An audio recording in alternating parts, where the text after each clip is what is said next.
Hello again, Spookers and Spookettes, and welcome to part 2 of Godzillathon.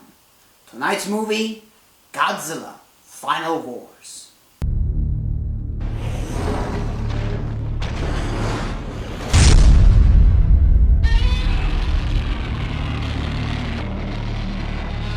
When this movie was released in 2004, it was kind of a big deal for Godzilla enthusiasts because it was released on the 50th anniversary of Godzilla.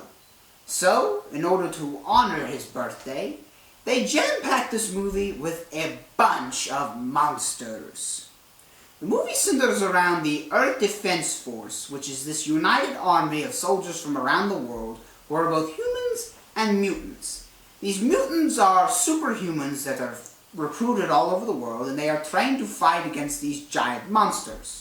Of course, Godzilla has been locked up in an iceberg for quite some time, but there are still a lot of giant monsters around the world that need to be tended to.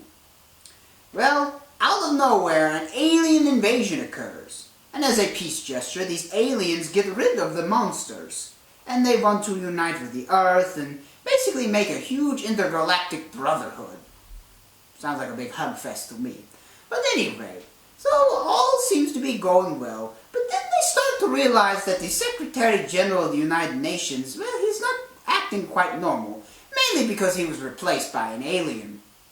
And so it turns out that the alien leader, he is eventually deposed, and his son takes over, and they basically want to conquer Earth, so they bring back the monsters, and the monsters are on the loose, destroying cities, killing people, you know, same thing every day.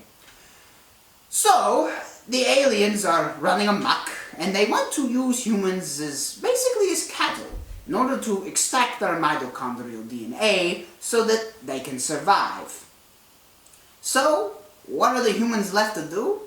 A few rogue soldiers that haven't been subjected to alien mind control decide to go to the South Pole and resurrect Godzilla for a final war. Woo! And Mothra pops in somewhere and kind of helps Godzilla a little bit. This movie,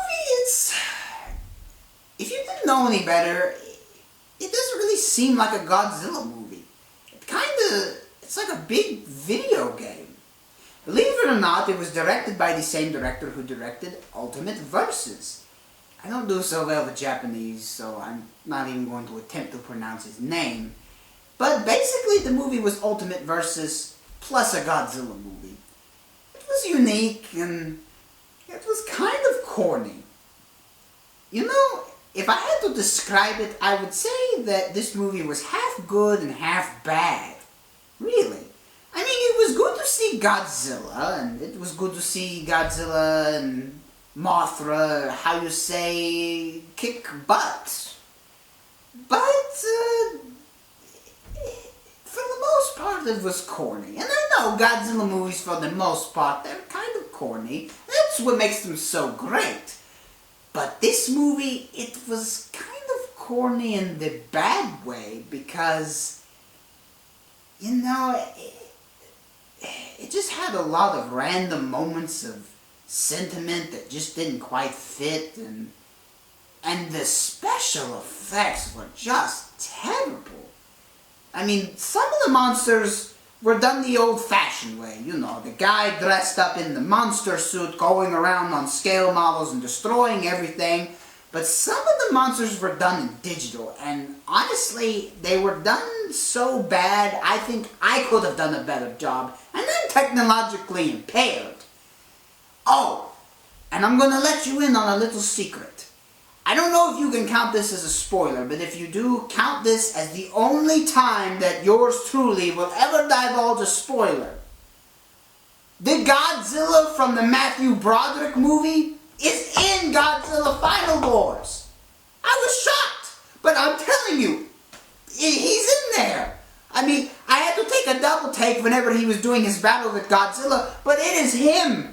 I saw this and I was like, ha!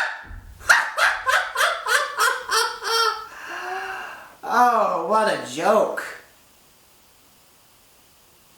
But, having said all that, the movie, it's terrible.